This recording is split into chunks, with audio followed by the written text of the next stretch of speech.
Glória a Deus, irmãos. Depois fica de pé. Vamos abrir as nossas Bíblias no livro de Levítico, no capítulo número 14. Levítico 14. Nós vamos ler do verso 14 ao verso 18.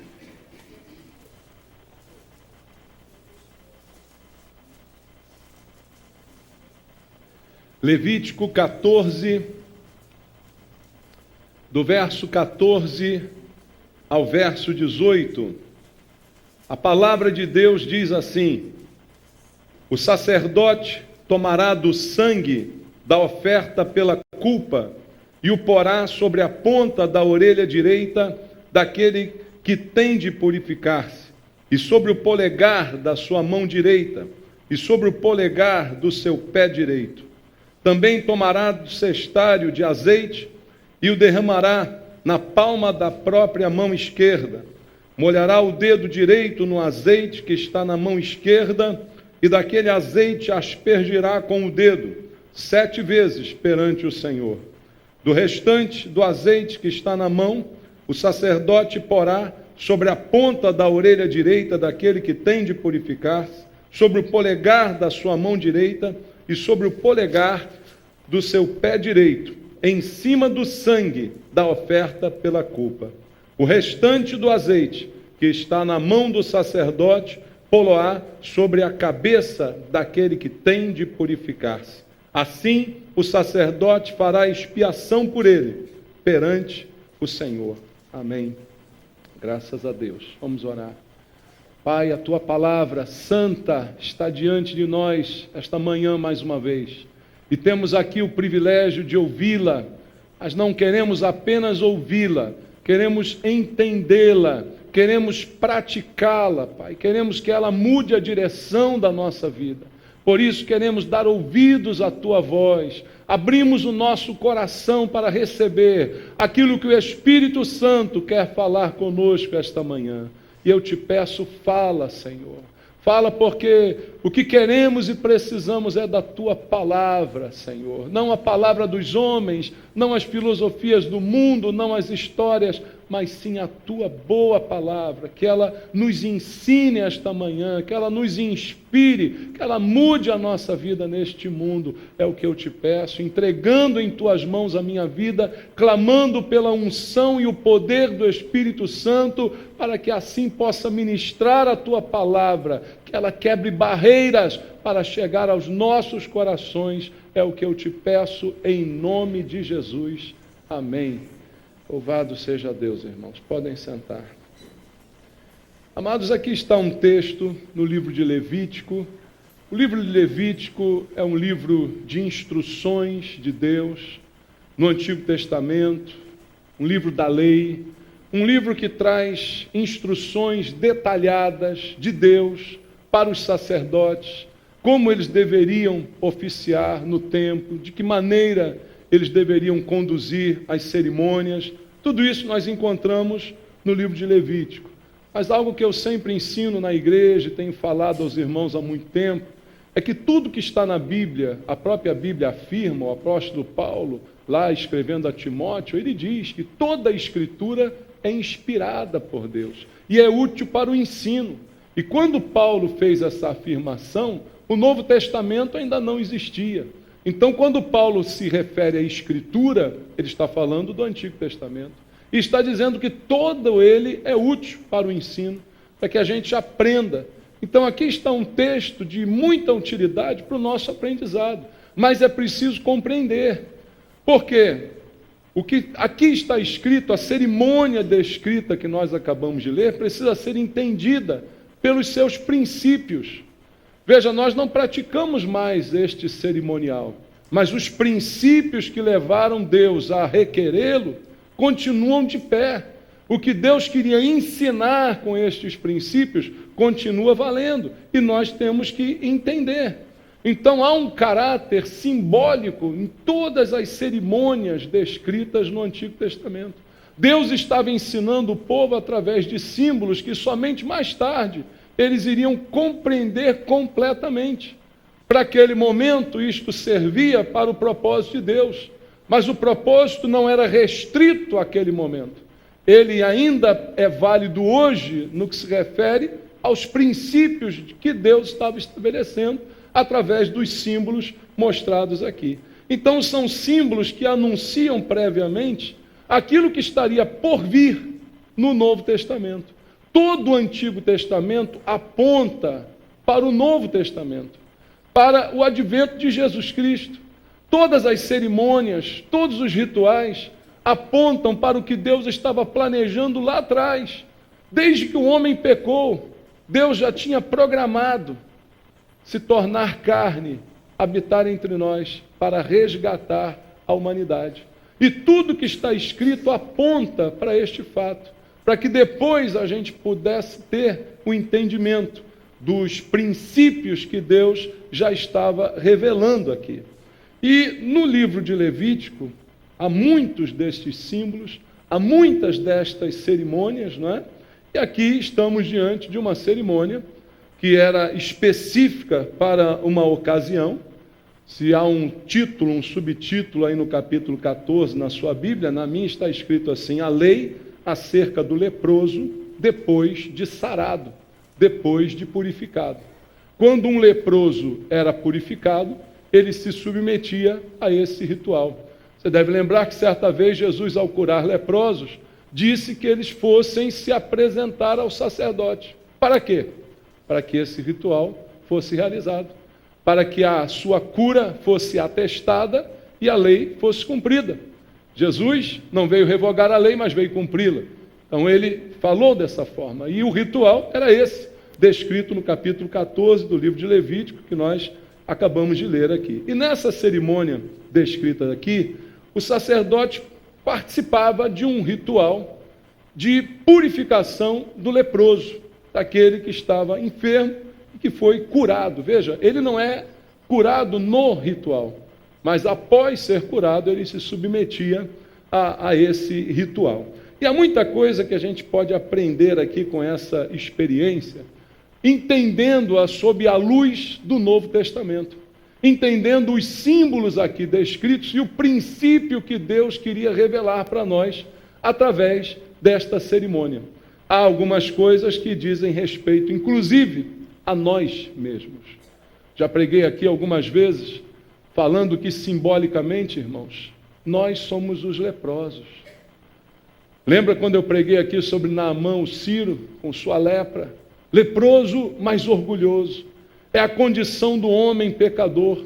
Leproso, enfermo, doente, mas orgulhoso. Como se nada estivesse acontecendo, como se estivesse tudo bem. Ele vive no seu pecado, ele vive dessa forma. E ele não consegue sair disso, a menos que um milagre de Deus aconteça em sua vida.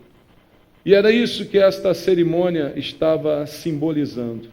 Eu acredito que esse texto pode nos ensinar coisas preciosas sobre a nossa vida cristã, se nos colocarmos no lugar desse leproso que vem a Deus para ser purificado e para confirmar essa purificação diante de Deus. O texto no versículo 14 diz assim: o sacerdote tomará do sangue da oferta pela culpa e o porá sobre a ponta da orelha direita daquele que tem de purificar-se, sobre o polegar da sua mão direita, sobre o polegar do seu pé direito. Veja, aquele que tem de purificar-se. Veja, a lepra tornava a pessoa impura. O pecado torna o homem impuro. E nessa condição, a Bíblia diz, os nossos pecados fazem separação entre nós e o nosso Deus, está em Isaías 59. Então o homem impuro não podia ter uma aproximação de Deus, uma reconciliação, isso era impossível, porque ele estava impuro. Mesmo numa possível cura, ele permanecia impuro até que esta cerimônia fosse realizada. Aí sim ele era restaurado à sua condição normal diante de Deus, ao privilégio que ele poderia ter diante de Deus. Assim é o homem pecador, é leproso, é impuro, e não pode se purificar a si mesmo. Não tem nada que o homem possa fazer para chegar a Deus por conta própria, porque os seus pecados o separam de Deus. A humanidade é uma humanidade leprosa, que não consegue se chegar a Deus se Deus não a purificar.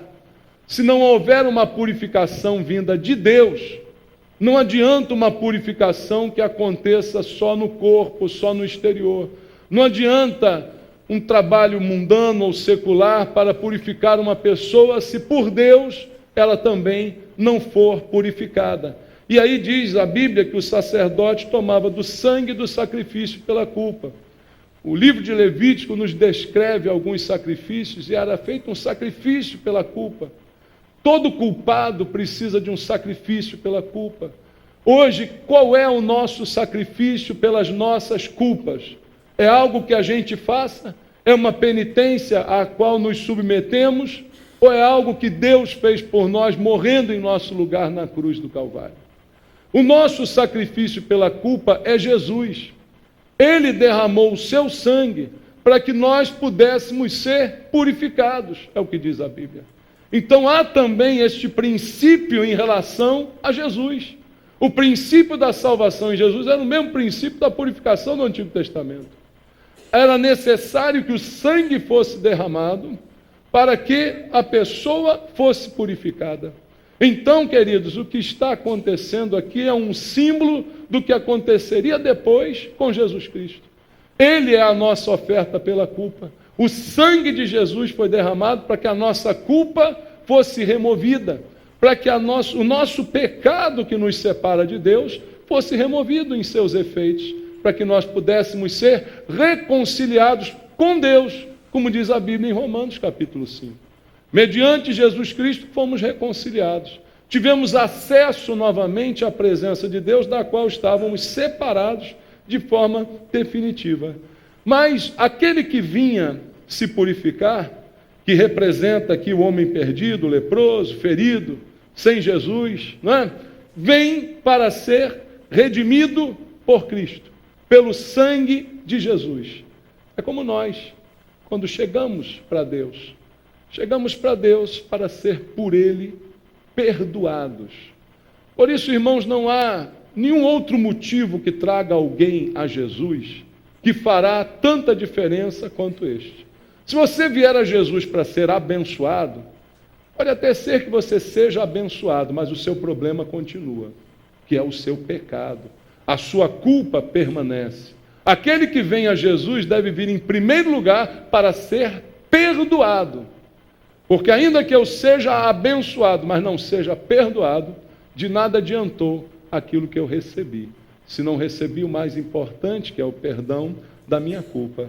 Então, o impuro precisava se apresentar para ser purificado. O impuro, o pecador, vai ao sacerdote para receber então o ritual que o purificaria do seu pecado. Mas o interessante é que o sacerdote é o próprio Jesus, irmãos. O sacerdote hoje não é o pastor. Nós não devemos nos chamar de sacerdote como se fôssemos uma classe privilegiada de pessoas. Porque no Novo Testamento, a Bíblia afirma que todo cristão é um sacerdote. Todo cristão faz parte de uma nação sacerdotal. Assim a Bíblia se refere a um cristão. Então eu não posso dizer eu sou o sacerdote, porque você também o é. Não há essa diferenciação entre nós no que se refere a essa qualidade sacerdotal. Então o sacerdote, o sumo sacerdote, quem é, queridos? É Jesus. A Bíblia diz que Jesus também assumiu este papel. Veja o que diz Hebreus, capítulo número 3. Abra sua Bíblia aí em Hebreus, capítulo 3, versículo 1. Diz assim: por isso, santos irmãos, que participais da vocação celestial, considerai atentamente o apóstolo e sumo sacerdote da nossa confissão. Quem é? Jesus. Está aí no verso 11, no verso 1. Ele é o apóstolo, ele é o sumo sacerdote da nossa confissão, da nossa fé, a fé que falamos, que professamos. Ele é o sacerdote, ele é o apóstolo, como está escrito na Bíblia. E naquela época, voltando ao livro de Levítico, o sacerdote imolava o cordeiro e do sangue ele fazia o ritual. Mas eu acabei de dizer a você que o sacerdote é Jesus. E quem é o cordeiro? O cordeiro é Jesus também. Jesus é o sacerdote e Jesus também é o cordeiro. Hoje ele faz o papel de tudo. Ele é tudo, irmãos. Tudo que estava no Antigo Testamento apontava para a pessoa de Jesus. Tanto ele é o sacerdote, quanto ao mesmo tempo também é o cordeiro. Aí você pergunta, mas como pode ser isso possível? Veja, na cruz, quando Jesus morreu, ele estava ali representando o Cordeiro de Deus. O Cordeiro que João Batista viu e identificou. Eis o Cordeiro de Deus que tira o pecado do mundo. Você ouviu João Batista falando isso? No Evangelho segundo João, a Bíblia menciona esse episódio. Na cruz ele se torna o Cordeiro. Mas quando Jesus, depois da cruz, ressuscitou e subiu aos céus para apresentar-se ao Pai, como diz a palavra de Deus, ele apresenta-se como um sacrifício consumado. Por isso, na cruz, ao expirar, o que Jesus fala?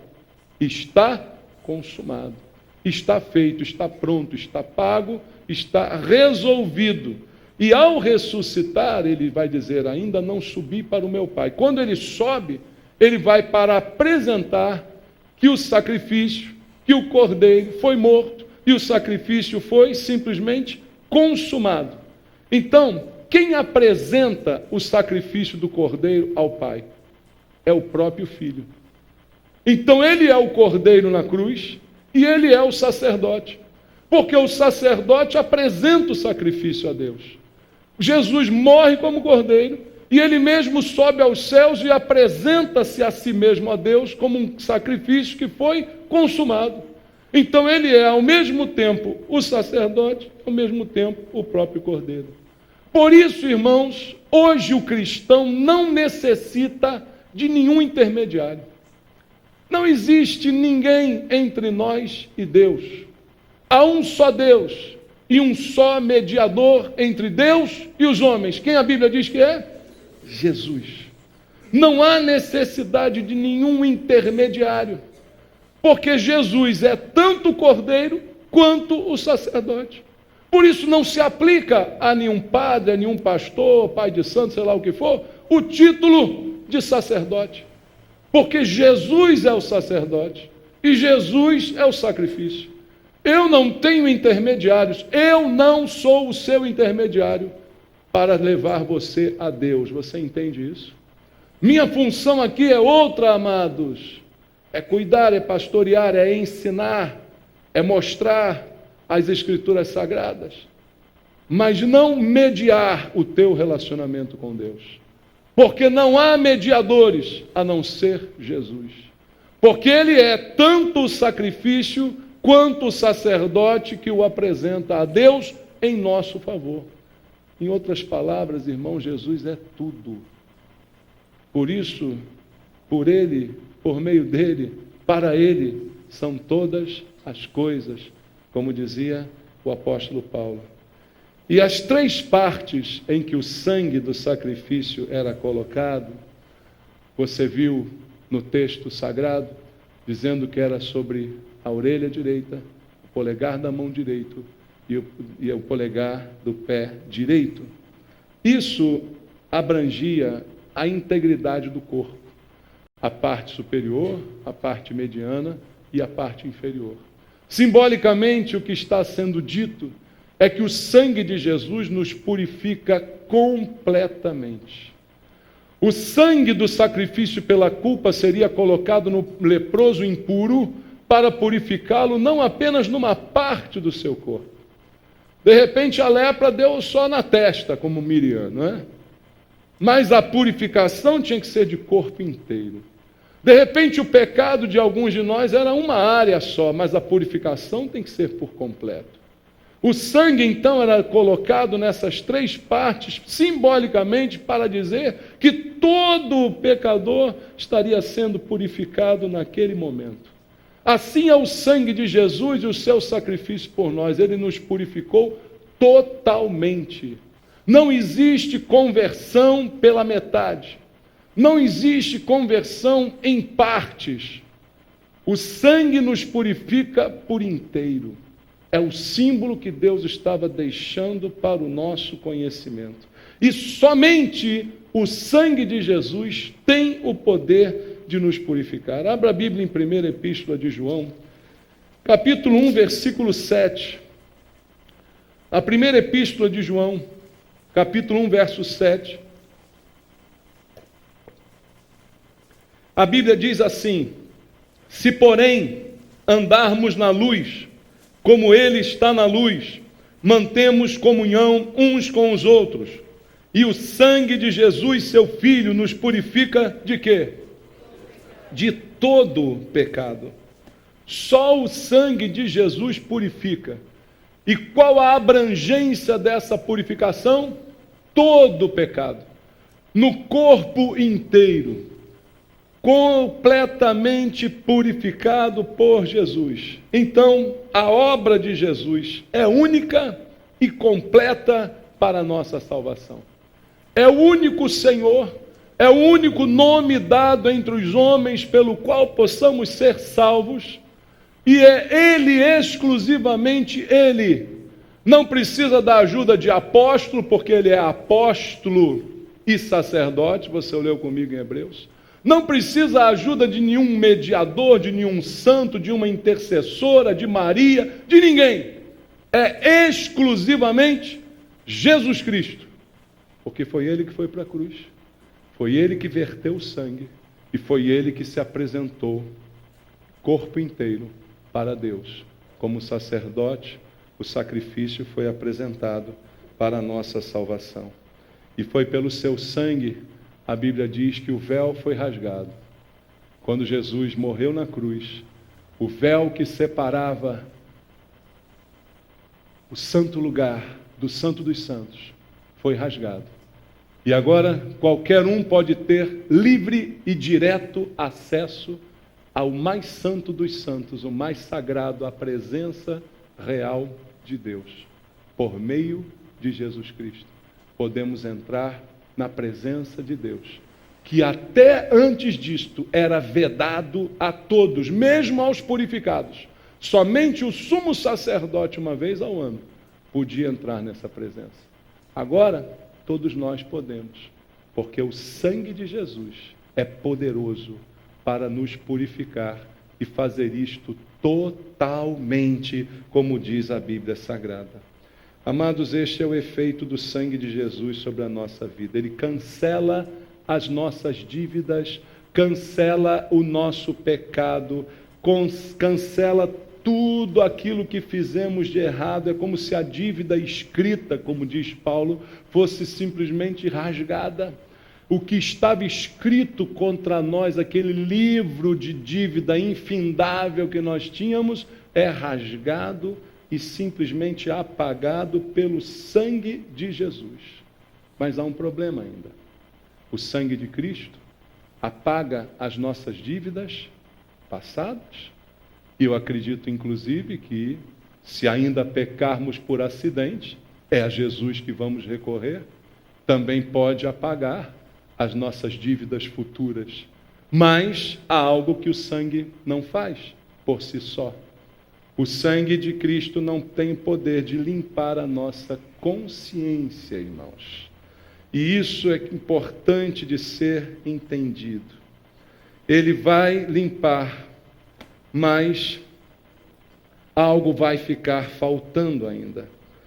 Vai limpar até a nossa consciência, mas vai faltar uma transformação moral em nós. Veja o que diz Hebreus capítulo 9, verso 14. A carta aos Hebreus, capítulo 9, verso 14, está escrito na palavra de Deus o seguinte: muito mais o sangue de Cristo, que pelo Espírito eterno a si mesmo se ofereceu sem mácula a Deus, purificará a nossa consciência de obras mortas para servirmos ao Deus vivo. Veja, o sangue perdoa os pecados do passado e do futuro e limpa a consciência da culpa que temos por esses pecados. Porque o pecado traz culpa, por isso o sacrifício era pela culpa. O grande problema do pecado é a culpa que nos assola, e isto é removido pelo sangue de Cristo. A consciência é limpa pelo sangue, por quê? O pecado já não está mais em nós, foi removido por Deus. Então a consciência também precisa ser limpa, para que eu não fique ainda culpado pelos pecados que já foram perdoados. Se já foram perdoados, foram lançados no esquecimento, como diz a Bíblia, e eu não posso mais ficar me culpando por aquilo pelo qual já fui perdoado. Mas há uma coisa que o sangue de Cristo não é capaz de fazer. Por isso, irmãos, a cerimônia em Hebreus continua. Depois de ser colocado o sangue nas 3 partes do pecador que precisava se purificar, a cerimônia prossegue. No versículo 15, está escrito assim: também tomará do cestário de azeite. Entrou outro elemento aqui na cerimônia, o azeite. E o derramará na palma da própria mão esquerda. O sacerdote derramava o azeite na sua mão esquerda, molhará o dedo direito no azeite que está na sua mão esquerda, e daquele azeite aspergirá com o dedo 7 vezes perante o Senhor. Do restante do azeite que está na mão, o sacerdote porá sobre a ponta da orelha direita daquele que tem de purificar-se, sobre o polegar da sua mão direita e sobre o polegar do seu pé direito, em cima do sangue da oferta pela culpa. Veja, a cerimônia prossegue dizendo que agora o sacerdote pega um cestário de azeite e deste azeite ele tira uma parte para colocá-la em cima do sangue. Nos mesmos lugares onde o sangue foi colocado, era colocado também o azeite.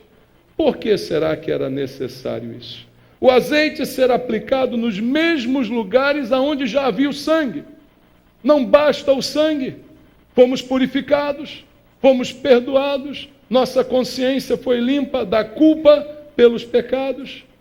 Vamos entender o que este símbolo representa, irmãos. O azeite simboliza o Espírito Santo. Todas as vezes que você vê essa referência ao azeite, ao óleo, à unção, é uma referência ao Espírito Santo. E aonde entra o Espírito Santo? Nesta hora, neste ritual. Aqui há um símbolo, está representado aqui. O azeite se mistura ao sangue, indicando que há uma obra do Espírito Santo atrelada à obra de Jesus. Não é possível separar uma coisa da outra. Quem nos salvou? Jesus. Amém? Pelo sangue que foi derramado. Mas quem produziu em nós essa conversão foi o Espírito Santo. Porque a Bíblia diz que é Ele quem convence o homem do pecado, da justiça e do juízo. É uma obra do Espírito Santo. Se o Espírito Santo não convencer, o sangue de Cristo não vai fazer efeito sobre aquele que não se rendeu a Cristo. O sangue foi derramado, não há outro sangue para derramar. Não há outro sacrifício, a Bíblia diz, não resta sacrifício, é um só, uma única vez. Não há nenhum ritual que purifique um pecador, banho de abô, qualquer coisa, não acontece mais. Há um único sangue, há um único ritual, há um único sacrifício que foi feito por Jesus Cristo. Mas é necessário que, para que ele seja estendido a todos, que todos se rendam a ele. E este é o trabalho do Espírito Santo, na medida de levar o homem ao conhecimento destas coisas, para que ele seja, então, beneficiado pelo poder do sangue de Jesus. Então, há uma obra do Espírito Santo que está atrelada à obra do sangue de Jesus, porque é Ele que nos convence, é Ele que nos liberta e é Ele também que depois nos transforma. A única coisa que o sangue de Jesus não faz, apesar de perdoar os pecados e limpar a consciência da culpa pelo pecado, ele não nos transforma moralmente. A transformação moral de cada um de nós é uma obra do Espírito Santo. a transformação de quem eu de fato sou. Porque eu posso ser perdoado, eu posso ter o meu passado todo apagado, mas eu ainda tenho um futuro pela frente.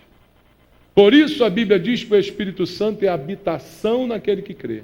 Nós somos templo do Espírito Santo, ele habita permanentemente em nós, para, atuando em nós, transformar o nosso caráter, transformar a nossa moral.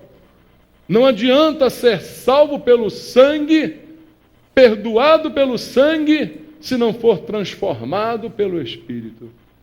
E não há competição, porque Deus, Pai, Filho e Espírito Santo são três pessoas de Deus que não competem entre si. O trabalho de Cristo na cruz foi feito e pleno para a salvação, mas para a transformação ao trabalho do Espírito Santo na vida de cada um de nós, porque é Ele que nos faz nascer de novo, e a todos a quem Deus perdoa, Ele também liberta, irmãos. Por isso a Bíblia diz: conhecereis a verdade, e a verdade vos libertará. E eu preciso, à medida que conheço a verdade e sou liberto por ela, fazer o que dizia Paulo, me despojar do velho homem. E esse é o trabalho do Espírito Santo em nós, a partir da salvação. É inútil pedir a um não salvo que ele se despoje do velho homem, porque o velho homem ainda está lá, governando a sua vida.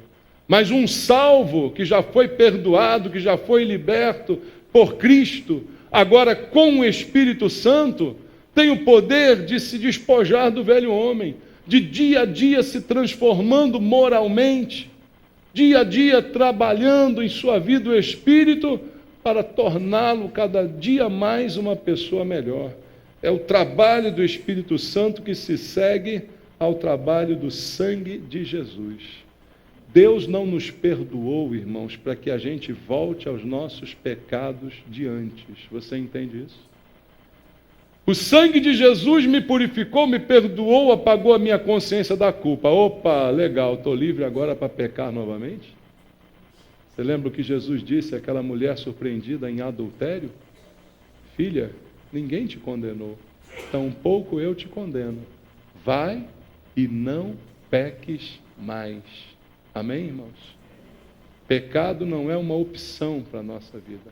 A ordem é: você foi perdoado, seu pecado foi esquecido, mas agora você não vive mais em pecado. O que é nascido de Deus não vive na prática contínua do pecado. E isso, quem me ajuda é o Espírito Santo em mim. Por isso Jesus disse: vocês não vão ficar órfãos. O Espírito Santo estará com vocês, em vocês, até a consumação dos séculos. Para quê? Para nos capacitar, para nos alertar, para nos mostrar, para incomodar o nosso coração em relação ao pecado, em relação à transformação moral que Deus quer fazer na vida de cada crente, para que a gente tenha o caráter de Cristo. É o Espírito Santo que imprime em nós esse caráter. Por isso a cerimônia não estaria completa se ela se limitasse ao sangue. Era necessário que o azeite ainda fosse colocado por cima daquele sangue que foi colocado no corpo daquele que vinha para ser purificado. Então é como se fosse um selo sobre o sangue que foi derramado. E é exatamente isso que a Bíblia diz para nós. Você foi salvo pelo sangue de Jesus que foi derramado. Teus pecados foram perdoados. E nesse momento você é selado com o Espírito Santo. Você já ouviu falar sobre o selo do Espírito Santo? Todo que é salvo é selado pelo Espírito Santo. Leia comigo Efésios capítulo 1. Carta de Paulo aos Efésios, capítulo número 1, verso 7.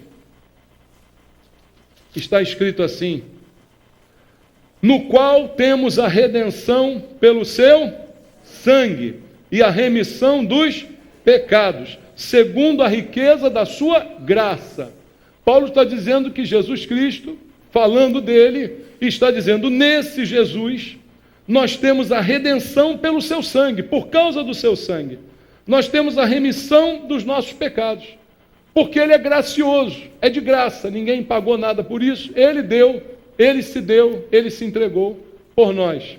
Mas no versículo 13 e 14, no mesmo capítulo, ele diz: em quem também vós, depois que ouvistes a palavra da verdade, o evangelho da vossa salvação, tendo nele também crido, fostes o quê? Selados com quê? Com o Espírito Santo da promessa, o qual é o penhor da nossa herança, até o resgate da sua propriedade, em louvor da sua glória. Todo cristão verdadeiro passou por isso. Ouviu a palavra da verdade, nela creu pela influência do Espírito Santo, se arrependeu, recebeu sobre si os efeitos do sangue de Jesus, foi purificado, foi perdoado, sua consciência foi limpa, mas depois foi selado com o Espírito Santo. Um selo de garantia. Diz Paulo que este selo é o penhor. Penhor quer dizer garantia. Quando você coloca uma joia no prego, no famoso setor de penhores da Caixa Econômica, não sei mais se existe. Quando você ali coloca, a joia está sendo dada como uma garantia de que você vai pagar o dinheiro que você pegou emprestado. Aí quando você trouxer o dinheiro, eles te devolvem a joia. É o que Paulo está dizendo, o qual é o penhor da nossa herança até o resgate da sua propriedade.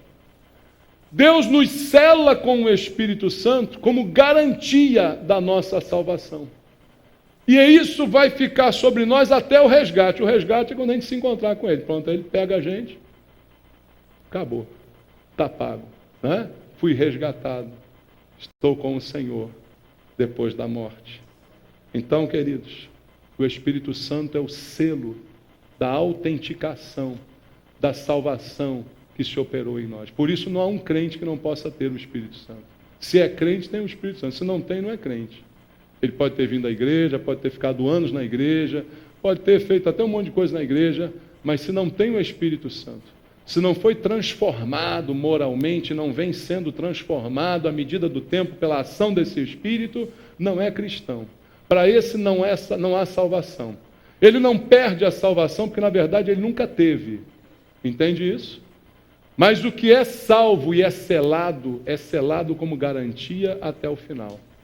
É disso que a palavra de Deus está nos falando e é isto que está simbolizado nesta cerimônia da purificação do leproso. O sangue é colocado sobre ele, depois o azeite é colocado em cima do sangue, no mesmo lugar em que atuou o sangue, no mesmo lugar atua o azeite. Mas voltando ao texto de Levítico, o versículo 18 ainda nos dá mais um detalhe sobre esta cerimônia. Diz assim: o restante do azeite que está na mão do sacerdote, pô-lo-á sobre a cabeça daquele que tem de purificar-se. Assim o sacerdote fará expiação por ele perante o Senhor. Diz a Bíblia que ainda sobrava azeite na mão do sacerdote. Mesmo depois dele ter aspergido do azeite, como diz a palavra, mesmo depois de ter colocado nos mesmos pontos, no mesmo lugar, selando aquele que vinha para ser purificado, a palavra diz que sobrava azeite na mão do sacerdote. E esse azeite que sobrava, era feito o que com ele agora, irmãos? Era colocado aonde? Sobre a cabeça. Como se a sobra daquele azeite agora fosse envolver a pessoa da cabeça aos pés. Não mais simbolicamente em 3 pontos, representando todo o corpo, mas agora literalmente envolvendo todo o corpo. Da cabeça até os pés, o azeite era derramado. E aqui, irmãos, nós temos a simbologia de uma obra distinta do Espírito Santo na vida de um cristão. Uma segunda unção com o Espírito Santo. A primeira, todos têm, queridos, todos. Não há um cristão que não tenha sido purificado pelo sangue e selado com o Espírito Santo. Veja o próprio Senhor Jesus, quando falou com seus discípulos, pouco antes de morrer, diz que eles não estavam convertidos. Preguei aqui outro dia, ele falou para Pedro: Pedro, quando você se converter, você vai cuidar dos seus irmãos. Até a véspera da morte eles não estavam convertidos, embora tivessem feito milagres em nome de Jesus, tivessem expulsado demônios, fizeram um monte de coisa, mas não estavam convertidos. Por isso não tinham o sangue, que ainda não tinha sido derramado, e não tinham o Espírito, que ainda não tinha sido dado por completo. Eles tinham tido experiências com o Espírito Santo, mas não ainda o selo do Espírito Santo. E aí a Bíblia diz que depois que Jesus morre e ressuscita, entra no lugar onde estavam os discípulos reunidos e sopra sobre eles e diz o quê? Recebei o Espírito Santo. Você já leu essa passagem? O que Jesus está fazendo ali, naquele momento? Completando o processo de conversão dos seus discípulos. Porque agora o sangue já foi derramado, faltava o Espírito. Está completo. Recebam o Espírito Santo. Ele sopra sobre eles. Isso aconteceu pouco depois da ressurreição de Jesus. Eles receberam o Espírito Santo e a partir daquele dia eles estavam realmente convertidos. Mas a história bíblica prossegue e diz que Jesus dá uma outra ordem para os discípulos: que eles permaneçam em Jerusalém até que do alto sejam revestidos de poder. Algo semelhante com o que lemos aqui. Ora, já receberam o sangue, já receberam o Espírito que foi soprado sobre eles, mas ainda era necessário um outro derramamento, agora do alto, sobre suas cabeças. Ainda era necessário uma terceira etapa, está aqui dizendo Jesus. Os mesmos discípulos que foram soprados com o Espírito Santo, ainda precisavam receber o poder do Espírito Santo. Então está caracterizado aqui, irmãos, que uma coisa é nós termos o Espírito Santo, e todos os crentes têm. E outra coisa é termos o poder do Espírito Santo. Aquilo que chamamos de batismo no Espírito Santo. Há uma obra distinta da hora da conversão, como nós vimos aqui. É uma outra obra do Espírito Santo. Você é cristão, lavado, remido pelo sangue de Jesus. Você tem o Espírito Santo porque com ele foi selado até o resgate da promessa de Deus sobre a sua vida. Mas não quer dizer que você é cheio do Espírito Santo. Não quer dizer que você é batizado com o Espírito Santo, e há uma diferenciação mostrada tanto em Atos dos Apóstolos, quanto nesse texto que simboliza a conversão do pecador que precisa ser purificado. O azeite que sobrava na mão do sacerdote era derramado sobre a cabeça daquele que vinha ser purificado. Então é posterior à salvação, é posterior ao perdão dos seus pecados, é posterior à obra do Espírito Santo na sua transformação moral.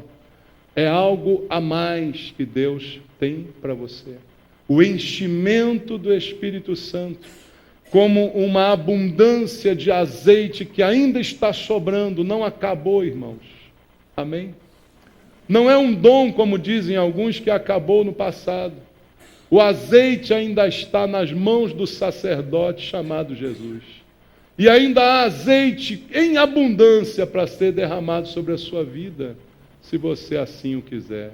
Ainda há esse azeite nas mãos do sacerdote para ser derramado sobre a vida de cada um daqueles que creem. E é abundante porque ele sobra nas mãos do sacerdote. Mas veja, é diferente da obra de purificação. Ela já foi feita. O batismo com o Espírito Santo não é para te purificar. Você já foi purificado. Não é para te salvar, você já foi salvo. Inclusive, só pode ser na vida do salvo, não do ímpio. O ímpio não pode ser batizado com o Espírito Santo. Por isso, desconfie de alguns que se dizem batizados com o Espírito Santo, mas que na verdade são ímpios. Não são cristãos de verdade. Não é para purificar, porque isso o Espírito faz no meu dia a dia. Por isso Paulo diz: andai no Espírito, e jamais satisfareis as concupiscências da carne. Andar no Espírito é permitir que esse Espírito que está em mim, que me selou, me mude, me transforme moralmente a cada dia, me submeta aos seus ensinamentos e à sua vontade. mas a experiência do derramar do Espírito Santo é diferente. O poder do Espírito Santo tem outro objetivo, outro propósito, irmãos. É a capacitação para que eu possa servir melhor a Deus, para que eu possa testemunhar. Quando Jesus fala disso em Atos capítulo 1, verso 8, o que ele diz aos seus discípulos? Olha, esperem aqui em Jerusalém, porque vocês receberão poder ao descer sobre vós o Espírito Santo. Quando ele abriu o cenáculo e soprou, eles receberam o Espírito Santo. Mas agora ele diz, agora o Espírito Santo vai descer sobre vocês. Recebereis poder ao descer sobre vós o Espírito Santo e, como consequência, sereis minhas testemunhas, tanto em Jerusalém, quanto em Judéia e Samaria, e até aos confins da terra. Então, o objetivo desse poder não era tornar nenhum deles alvo de atenção na igreja, não era tornar nenhum deles motivo, né, de admiração das pessoas, mas era dar-lhes poder para serem testemunhas, para pregarem com mais ênfase a palavra de Deus, para terem poder contra as trevas que iria cercar a igreja depois daqueles dias. Poder para ser uma testemunha de Jesus. Não é para você se achar mais santo do que os outros. É a habilidade que Deus nos dá para nós sermos ministros de Deus. Ministro é aquele que serve a Deus. Para você servir mais e melhor. É algo que todos têm que ter? Não. Não concordo que seja algo que necessariamente todos tenham que ter. Mas é uma possibilidade para todos. Não está excluída a possibilidade de nenhum de vocês terem. Mas não é uma exigência que todos tenham, como dizem algumas igrejas. Porque Deus distribui dons de maneiras diferentes.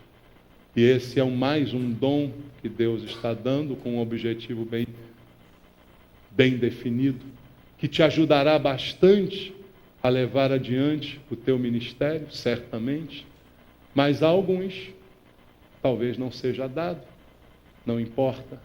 O importa é que precisa ser buscado, que precisa ser a sua vida um instrumento nas mãos de Deus, e assim você deve colocá-la, porque você quer ser ministro do Senhor.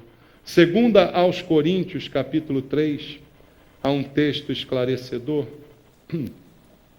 que nos diz assim, segunda aos Coríntios, capítulo 3, versículo 5. Segunda aos Coríntios, capítulo 3, versos 5 e 6 diz, não que por nós mesmos sejamos capazes de pensar alguma coisa, como se partisse de nós, pelo contrário, a nossa suficiência vem de Deus, o qual nos habilitou para sermos ministros de uma nova aliança. Não da letra, mas do Espírito. Porque a letra mata, mas o Espírito vivifica. Deus nos capacitou a sermos ministros através do Espírito. Esta ação do Espírito Santo, ela é um complemento à nossa capacitação. Para sermos eficazes na obra de Deus. Para sermos instrumentos do Senhor, como Ele deseja que nós sejamos. Poder para testemunhar. Queria dizer para você essa manhã, irmãos, que o conhecimento teológico, ele é muito bom, ele é muito útil, mas ele não supre todas as necessidades que você tem para ser um instrumento nas mãos de Deus. Você pode conhecer muito de teologia, mas ele não vai suprir todas as necessidades que você terá diante dos desafios da obra de Deus. O que eu preciso fazer é ir a Jesus para receber perdão, o selo do Espírito Santo para ser salvo, mas saber que há mais ainda que Deus pode fazer na minha vida. Há mais ainda que Deus pode fazer na sua vida.